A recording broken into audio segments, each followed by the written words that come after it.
Episode 12, guys. One of my favorite numbers. We're back and we'll be discussing the protests in Palestine. So let's go. Look around you. Look at this. We created this. This didn't exist before we were here. Look around at the square. Okay, I think I'll start with some of my feelings when I went there. It was a very peaceful protest. It was a very friendly protest as well, I would say, in the sense that people were talking, conversing, sharing ideas, how long it's been going on. There was family, there were kids, there were wives and husbands going together. It was good. It was good. It was very nice to be a part of. It was somewhat, I've said this before to some of my friends when I was discussing it, a cathartic experience, a very spiritual experience, in the sense that having such a mass number of people gathered in one space, chanting under the one singular movement that what is going on in Palestine needs to stop. Everyone being in unison about that was spiritual and beautiful to be a part of it. Like I said to my friends, it was akin to like being in a football stadium or being at church. It was very spiritual. Again, alongside that, it was very peaceful. Not only was it peaceful, but it was friendly. Like I said, it was family and friends. Safe as well. Dare I say, I'll say this as well, because I spoke to some of the police officers there about how they experienced it and how they rated it in terms of problematic. But extremely friendly, the police officers, extremely good. I'm someone who's very easy to criticize police officers, so I'll give them their dues when it's due. But that leads me to my next point. And probably one of my more controversial points. Does a protest work when it's too peaceful? When it is peaceful? People love to bring up Martin Luther King. But the question you got to ask is, does Martin Luther King work without Malcolm X? The reason I say that is because you need the antithesis to the peaceful person, the one who's trying to unite everyone together. Sometimes you need that person that expresses the anger, the vitriol, the fed up, that feeling of being fed up. There was a quote that Tupac did. If I can find it, I would put it here. If I know that in this hotel room they have food every day, and I'm knocking on the door every day to eat, and they open the door, let me see the party, let me see like them throwing salami all over just like throwing food around, but they're telling me there's no food in here. You know what I'm saying? Every day, I'm standing outside trying to sing my way in. You know what I'm saying? We are hungry, please let us in. We are hungry, please let us in. After about a week, that song is going to change to, we hungry, we need some food. After 2-3 weeks, it's like, give me all the food, and breaking out the door. And after a year, you just like, you know what I'm saying? I'm picking the lock, coming through the door, blasting, you know what I'm saying? It's like you hungry, you reached your level, you don't want any more. We asked 10 years ago. We was asking with the Panthers. We was asking with them, with civil rights movement. We was asking, now those people that were asking, they're all dead and in jail. So now what do you think we're going to do? Ask? And the reason I bring that up is when you have a quote-unquote peaceful protest, I know what is going on with the McDonald's and trying to boycott McDonald's, but that being said, quite generally, a completely peaceful protest.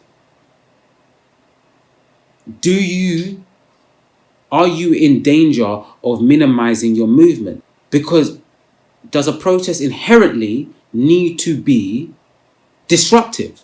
Now, I'm not talking about violence. I'm talking about disruptions. Like I said in episode 2, go check out episode 2. People protest needs to be brought up to the modern age. I think gone are the days it's still effective, don't get me wrong, but gone are the days where you would literally just march on the streets.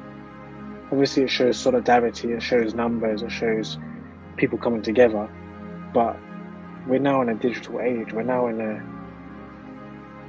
internet era, so protest needs to be moved, or not moved, but migrate into the digital realm as well. So like, for example, digital sit-ins, instead of just going and sitting in a shop, you actually go you flood people's servers, so people can't go onto the websites, they can't do business, you shut down servers, all that sort of stuff. things like digital sit-ins, blacking out of websites, blockading of websites, doesn't that do more to prove to the powers that be and gets their attention that things need to change than congregating at Trafalgar Square and chanting?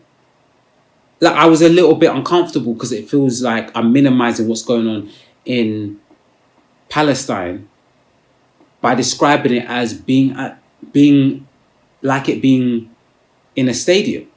I was a bit uncomfortable by that because a stadium's a fun experience, a concert is a fun experience. But I was left with that feeling because we're chanting. People are dying and we're just congregating and chanting. It feels like if people are dying, we need to be more disruptive to show how pissed off we are.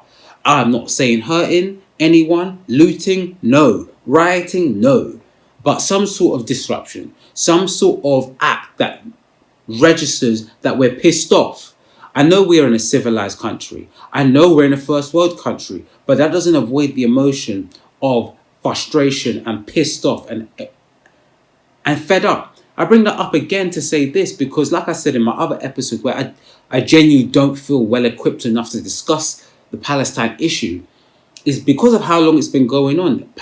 Israel, the state, was birthed in 1948, and I didn't know that till I researched it, which shows how long this issue has been going on. It has its roots in the Ottoman Empire as well.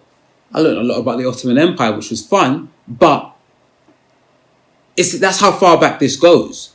The creation of the Israeli state, the false promises given to the Palestinians, the discussions about it being secretly about a canal that the Western Europeans are owning.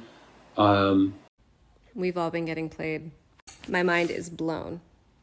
I just watched something that answers every question about why America, the UK, and France are so staunchly in support of Israel and what it's doing right now. And of course, it has to do with money, obviously. But not what we would have thought of. I think we all would have assumed it was oil. Turns out it's not. Turns out this is what it's all about. This is the Suez Canal. This is owned by Egypt. The Suez Canal makes about $9 billion a year. And where does that $9 billion go to? It goes to Egypt. Egypt nationalized the canal, so it makes all the profit. So who's not collecting on this are the Americans, the British, and the French, and the Israelis. They want to change that. Enter the Ben Gurion Canal Project over here. This is what's happening right now in the Middle East. What we're seeing on TV is all a ploy. It's all about granting access for this canal. The American and Israeli government plan on nuking this land over here to build a canal. They're going to use this land because that land is built out of a rocky terrain, whereas the Suez Canal is built on more of a sandy terrain. By digging through a rockier ground, they would have more likelihood to have a wider canal, allowing two ships to pass each other at the same time, as opposed to one ship, which is presently happening in the Suez Canal. And where do you think that canal empties? Not just in the Mediterranean Sea. The Ben Gurion Canal would empty right in northern Gaza. The Ben Gurion Canal would empty into the Mediterranean at the northern point of Gaza. Northern Gaza. So all we're seeing here, ethnic cleansing, genocide, forcing all of the Palestinians into the south of Gaza. It's all to build this canal. But it being about a canal and a lot of money being involved in terms of owning that canal, also discussions about the military-industrial complex, funding this war, profiting off this war, how ministers and senators are giving defense contractors these contracts and then buying shares into their companies. So they've directly war profiteering. I bring that all up to say this. If all those moving parts are going on in the background and we're somewhat aware that there's more to what's going on than just this conflict, there's people trying to profit off this conflict. Shouldn't we do more to show that we're not going to allow you a safe and easy run into this conflict than just congregating at Trafalgar Square? Although that's great. I know I'm someone who said protesting is good because it's better than reposting. I understand some people do repost because it's a way to spread information and block out the mainstream media's propaganda and lies, and it can become an echo chamber if you're someone who watches a lot of their news. So people reposting are filtering in the truth or the other narrative. So I understand that part, and I'm someone who criticized that, but I understand it as well. And protesting is that step forward. But if you're going to protest, you got to protest right? And that's why I talked about creating disruptions. Another idea I had that I had written down here was to do, if businesses are really, even if you're a small business, a sole trader, if putting the Palestine flag is great. I do think that's great because that's tangibly showing people.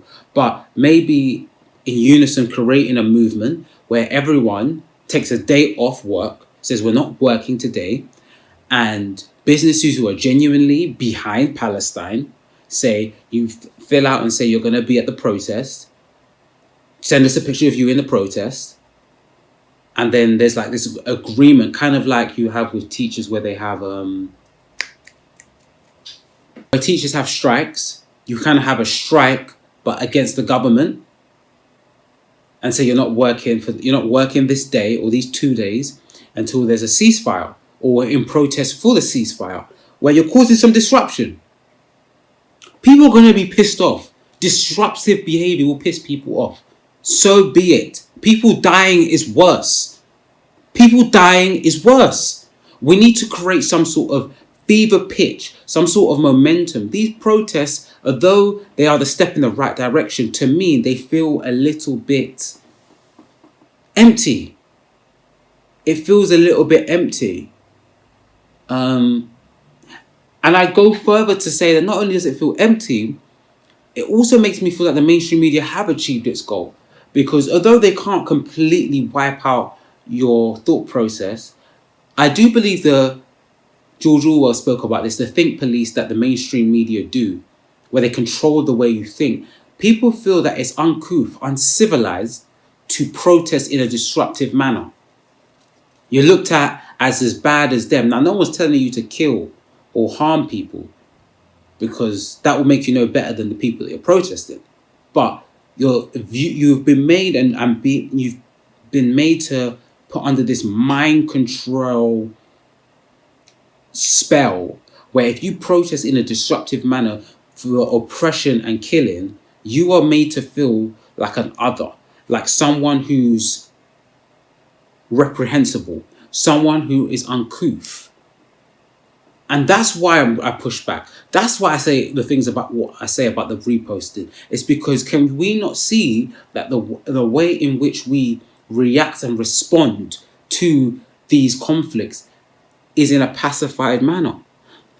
Again, something is better than nothing, but we're still quite pacified because we don't get that antithesis. We don't get that act of aggression, frustration. Sometimes in life, you need a bit of passion. You need a bit of oomph to show and demonstrate that you're not going to stand for this. That our society will no longer tolerate our active involvement in innocent lives being killed for whatever gain it may be, whether it be financial, other reasons where people discuss things like masonry and things like that. I'm not going to get into that. That's not in my pay grade. But if all those things are working in the background, does a peaceful protest really work? It's just a question I ask. I'm putting this out more as a way to change things. Again, I say this, I'm going to say this again. If there's any movement you want me to be a part of, as long as it's not hurting anyone, put the links in my comment section.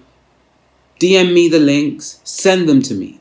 I am more than willing to be a part of this.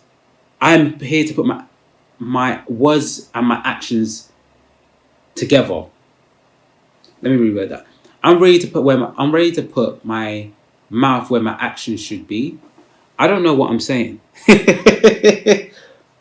I'm ready for action, and I'm here to support the action. I'm here to be involved in that action. But I'm very critical of this pacified, limp action. I get some people, it feels like the only capacity they have, but generally we must be able to do more. And I'll go a step further with what's going on with our economy, the homeless crisis that we have in London. I don't know why no one talks about it, but we have a homeless crisis.